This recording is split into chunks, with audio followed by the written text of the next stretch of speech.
Salut les Vatosokos, j'espère que tout le monde se porte bien. On se retrouve pour une nouvelle petite vidéo, le débrief à chaud de Lens versus PSG.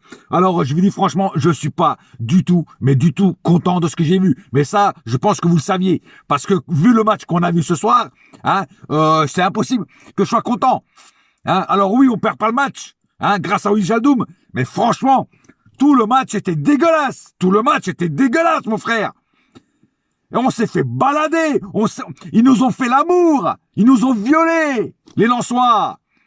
La première mi-temps, c'était déjà pas bon. Et je me suis dit, bon, deuxième mi-temps, on va faire mieux. Non, c'est pire. C'était catastrophique.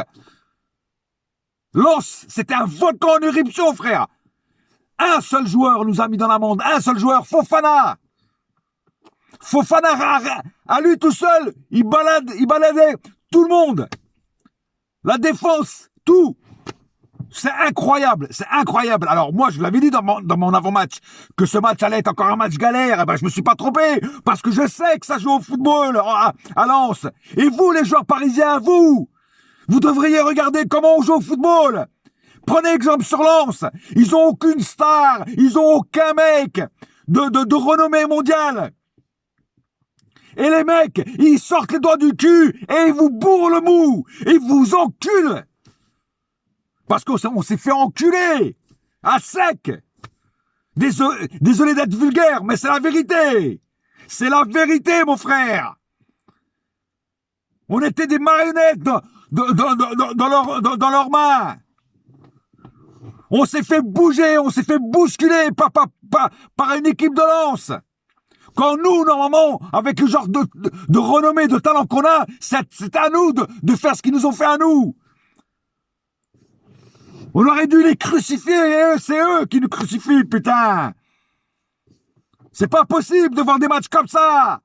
Et puis Pochettino qui change de tactique au milieu du jeu.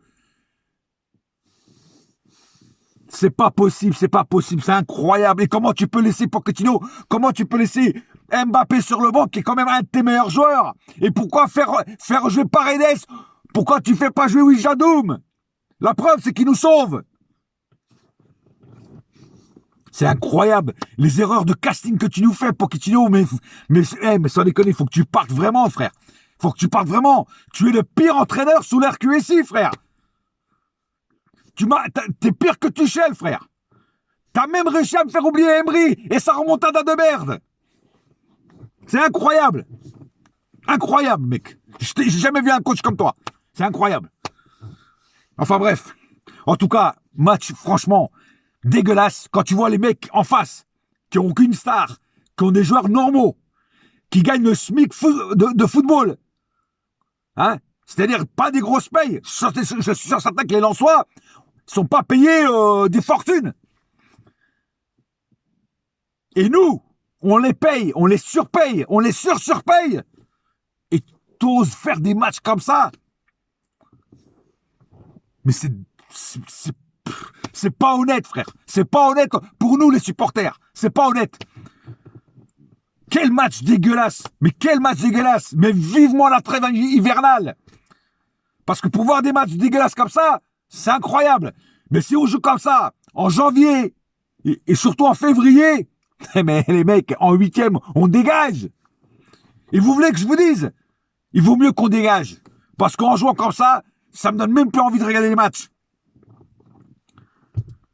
Pourquoi continuer en quart ou en demi-finale de Ligue des Champions si c'est pour jouer comme ça? On va se faire humilier. On va tomber sur un Liverpool ou sur une équipe comme ça.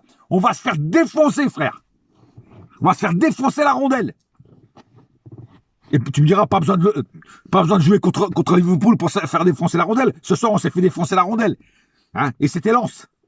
Ah ouais, ça commence par L. Lens, Liverpool. Tu vois? Faut pas jouer avec les équipes commençant par L. Enfin bref. Non mais bon, c'est lamentable, lamentable. Bon, on va donner les statistiques du match là tout de suite, mais franchement, ça m'horripile de voir des matchs comme ça. Franchement, c'est... Enfin bref. Alors les stats, 18 tirs du côté Lensois, 13 du côté PSG. 7 tirs cadrés du côté Lensois, 6 du côté PSG, 35% de possession de balle côté Lensois, 65% du côté PSG. Vous vous rendez compte, on a eu plus de possession de balle, mais eux, avec 35%, c'était un truc. Leur contre-attaque était mortelle. Elle nous faisait du mal, leur contre-attaque.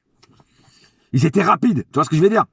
Et nos latéraux, et même notre défense centrale était trop haute, montait trop haut.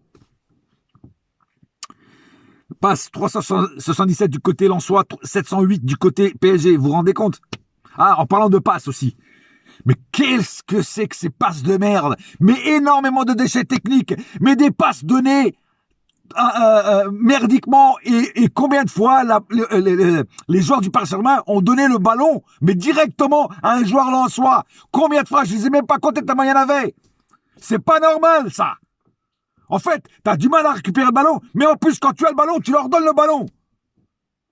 Non, mais les mecs, vous faites quoi l'entraînement, sans déconner?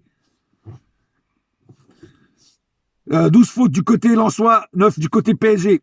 2 cartons jaunes des deux côtés, 0 carton rouge, 1 hors-jeu du côté lensois, 2 du côté PSG, 8 corners du côté lensois et 5 du côté PSG. Voilà. Une des statistiques qui sont un petit peu à notre avantage, mais on a quand même on a un jeu dégueulasse, on a un jeu où les mecs, les peu de fois qu'ils avaient la balle, hein, vu ils ont eu moins de possession de balle que nous, eh ben les mecs, ils étaient là, ils attaquaient, putain, mais c'était incroyable ce match, incroyable. J'avais plus de plaisir à regarder jouer les Lensois que les Parisiens. Qu'est-ce qu'on a eu du mal, mais c'est un truc de fou, qu'est-ce qu'on a eu du mal. Et puis, je vous dis franchement, Dieu était de notre côté, hein, parce que le poteau là, que Keylor Navas a, puis après qu'il le récupère, franchement, s'il n'y aurait pas eu poteau, s'il aurait eu le but, c'était fini pour nous. On revenait plus. Hein. Ça aurait scellé le match. Hein. Heureusement qu'il y a eu poteau et heureusement que la balle revient directement sur Keylor Navas. Et qu'il n'y avait pas de joueur lançant dans les parages aussi. Enfin bref. En tout cas, voilà. Passons au cas par cas. Justement, je parle de Keylor Navas. On va parler de Keylor Navas tout de suite. Alors Keylor Navas, il a fait des bons arrêts, il a fait des belles parades, mais qu'est-ce que t'as foutu, Navas?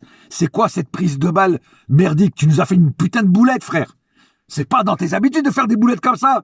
Si toi-même, tu commences à faire des conneries et des cochonneries comme tes collègues sur le terrain, bah c'est la fin du monde. C'est la fin du monde.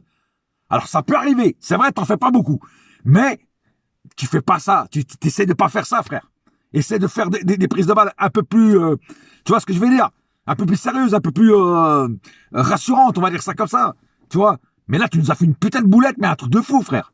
Hein? Après, ça peut te coûter ta place. Et Donnarumma, il est aux aguets, il est juste derrière l'arbre, il te dit, oh, je suis là. Tu vois ce que je veux dire? Voilà. Donc, fais attention, Keylor Navas. Mais sinon, t'as fait quand même des belles parades. Ça, je l'avoue. Mais cette boulette, elle nous a tués. Bernat, malheureusement pas encore au top. Il se laissait manger beaucoup de fois dans les duels. Il a du mal, Bernat. Il a du mal à revenir comme il était avant. Alors c'est pas qu'il fait pas des efforts, il fait des efforts, mais trop souvent battu dans les duels, trop souvent dépassé sur des occasions, sur les actions de jeu. Voilà, un Bernat encore qui se cherche encore, qui est pas encore au top. Alors je peux pas trop l'accabler. Le mec, il revient d'une blessure très très grave. Il a pas joué pendant pratiquement 1 an. Tu vois, enfin 1 an même, plus d'1 an même, je crois même. Voilà, donc voilà. Après, est-ce que Nuno Mendes aurait fait mieux? Peut-être pas, parce que c'est tellement l'équipe, c'est toute l'équipe qui a joué mal. Donc même Nuno Mendes, voilà. Malgré que justement Nuno Mendes n'a pas fait une mauvaise rentrée, mais le problème c'est qu'il a joué 10 minutes, 15 minutes, tu vois. Donc sur ces 15 minutes-là, ça va, il a été correct. Mais s'il aurait joué peut-être un match entier, il aurait peut-être pas été bon non plus, tu vois. Voilà. Du côté Hakimi, c'est pareil. Hakimi ne sait plus centrer. Hakimi monte trop haut. Après, pour revenir faire les défenses, c'est compliqué. Il a quand même fait quelques défenses intéressantes. Mais c'est quand même bizarre. Hakimi, le niveau d'Hakimi m'inquiète énormément. C'est plus le même Hakimi qu'on a là. Voilà, et je sais pas. Alors, est-ce que c'est des ordres que Pochettino lui donne pour qu'il monte haut? Je sais pas. On sait pas ce qui se passe dans le vestiaire. On sait pas ce que sont les consignes que le coach donne. Mais si c'est Hakimi qui décide de faire ça, là c'est grave. Voilà. Si c'est le coach qui lui dit de faire ça, c'est grave aussi, mais cette fois-ci c'est de la part de Pochettino. Marquinhos, Kimpembe, toujours solide sur leurs appuis. Le but, ils y peuvent rien, hein, le but. Hein. Le but, c'est un tir de loin. Voilà, c'est la faute de Navas qui arrive pas à bloquer le ballon correctement avec ses mains. Donc la défense n'y est pas pour grand chose, on va dire. Hein. Voilà, le tir est beau, le tir est cadré. Voilà, il y a rien à dire. Donc sinon, moi je trouve quand même que Kimpembe et Marquinhos, comme d'habitude, ils ont fait quand même une défense très solide. Et heureusement qu'on a eux parce que sinon ça aurait été pire. Voilà. Ah, Paredes. Pourquoi foutre Paredes? Paredes qui a été pour moi naze. Naze. Il a rien foutu, Paredes. C'est comme son jeu à deux au milieu. Ah, alors il y en a qui vont me dire, ouais, t'es quand même un méchant avec Paredes. Mais c'est la vérité. Paredes qui nous a apporté au milieu. À part son tir, son boulet de canon qui tire, qui est pas cadré, le reste, qu'est-ce qu'il a fait? Il a rien fait, frère. Il a rien fait. Hein, pourquoi mettre titulaire un Paredes quand t'as un Will Jadoum sur le terrain? Sur le banc, pardon. Hein, la preuve, c'est que quand il rentre, il marque. Voilà. Et un Wijnaldum, il faut qu'il joue, bordel de merde. Il faut qu'il joue pour qu'il s'améliore. Que les tactiques rentrent. Si tu te laisses tout le temps sur le banc et tu fais jouer 10 minutes, ça sert à rien. J'ai remarqué que Pochettino n'aime pas trop Wijnaldum. Parce qu'il ne le fait pas jouer souvent. Voilà. Donc je sais pas. Et puis, je sais pas si vous avez marqué quand même, il y avait une majorité d'Argentins sur le terrain. Hein, Icardi, Messi, Di Maria, Paredes, hein, 4 Argentins quand même sur le terrain, 4, c'est beaucoup quand même, hein. Voilà. Verratti, même Verratti aujourd'hui, alors déjà il se prend son petit carton jaune comme d'habitude, mais même Verratti aujourd'hui il n'a pas été super bon. Voilà, il avait du mal. Bon, après, c'est sûr que quand t'as un Paredes à côté, c'est sûr que, voilà. Eh oui, Verratti, depuis qu'il a plus Mota, depuis qu'il a plus Matuidi, bah, il a plus de mal. Voilà. Même si des fois, il arrive quand même à nous sortir des bons matchs. Mais, ce soir-là, il a eu du mal. Même lui, il a eu du mal. Voilà. Voilà. Alors, c'est pas qu'il a fait un mauvais match, c'est qu'il a eu du mal. Voilà. Danilo, ça va, correct, mais pas aussi bon que que le dernier match. Il a commis quelques erreurs sur le coup franc, là, sur la faute qui engendre le coup franc contre nous, que Lens, grâce à Dieu, ne marque pas. Ça, c'est une erreur, franchement, que t'aurais pu éviter, Danilo. Hein. T'aurais même, là, sur cette action, enfin, sur ce faute, t'aurais même pu te prendre un carton. Donc, quelques erreurs qui n'en valaient pas la peine. Et à part ça, voilà, t'as été, on va dire, voilà, t'as été moyen, t'as pas été extraordinaire. Vu le match que t'as fait avant et celui-là, il y a une grande différence quand même. Alors t'as pas été dégueulasse, mais voilà, tu vois ce que je veux dire. Voilà, c'était pas le top non plus, tu vois ce que je veux dire. Voilà. Di Maria, naze. Di Maria, le mec, il sait même plus faire de passes. Combien de passes il a des mauvaises passes qu'il a fait. Il donnait la balle à l'adversaire. Toujours mal placé. Bon, il y a qu'un moment là où il est devant le gardien. Bon, le gardien, il nous a fait des belles parades là, quand même. Le gardien, Lensois, j'avoue, hein, il a été bon ce soir. Mais quand même, Di Maria, franchement, tu peux mieux faire. Mais ce soir, je t'ai pas trouvé bon du tout. Tu seras dans mes flops. Et puis à un moment, t'as disparu. On te voyait plus, frère. Non, c'est pas possible. Di Maria, c'est pas possible. Après, tu te plains, t'es pas titulaire. Tu te plains toujours que c'est toi le sacrifié. Et moi, je le dis. En plus, je l'ai dit souvent, que c'était pas normal que ce soit toi le sacrifié. Mais là, franchement, ce soir, tu nous as pas prouvé que tu mérites ta place. Voilà. Icardi. À quoi tu sers, Icardi? À quoi tu sers? Alors, la seule chose, t'avais un petit peu plus d'envie, t'as tenté, t'as tiré au but, voilà, t'as tenté 2-3 trucs. Voilà. Ça, c'est le côté positif. Mais la plupart du temps, t'étais naze, frère. T'étais naze. Mais ça m'étonne plus. Ça m'étonne plus de ta part. Tu ne sers plus à rien à Paris. Voilà. Hein. En plus, la plus grosse faute, c'est de te faire mettre toi titulaire et laisser Mbappé sur le banc. Hein. Tu peux pas laisser Mbappé sur le banc, frère. Tu joues Lens. Lens, tu sais, ça joue au football. En plus, ils ont un public de fou. Hein. Ils ont un super public, Lens. Donc, ça fait le 12e homme. Tu peux pas laisser un Mbappé sur le terrain. Tu peux pas. Hein. D'ailleurs, parlant d'Mbappé, t'as vu, dès qu'il est rentré, la physionomie du match a changé. Il y avait beaucoup plus de percussions à l'avant et tout ça. Hein. Et Mbappé a foutu le feu dans la défense lensoise. Hein. Ça a quand même changé la donne. Tu vois ce que je veux dire? Et même avec la rentrée de Wijnaldum aussi, qui a été très bonne. Hein. Wijnaldum, t'as vu, il marque le but de la tête avec la rage. Toi, voilà, ça fait plaisir. C'est des joueurs quand même qui ont la rage quand ils rentrent. Voilà, qui montrent une différence. Pas comme les 11 plots qu'on avait sur le terrain. Hein. Et enfin, Messi. Alors Messi, franchement, c'est l'arnaque. C'est l'arnaque. C'est l'arnaque, ce mec. C'est l'arnaque. Bah ouais. Hein, 7 ballons d'or. Ah oui, c'est sûr qu'avec toi, le ballon, il dort dans tes pieds. Ça, c'est sûr. Hein. Le ballon, il dort. Dans tes pieds, sur tes pieds. Parce que là, franchement, tu le fais dormir, ton ballon. Ça, je suis d'accord avec toi, frère. Hein.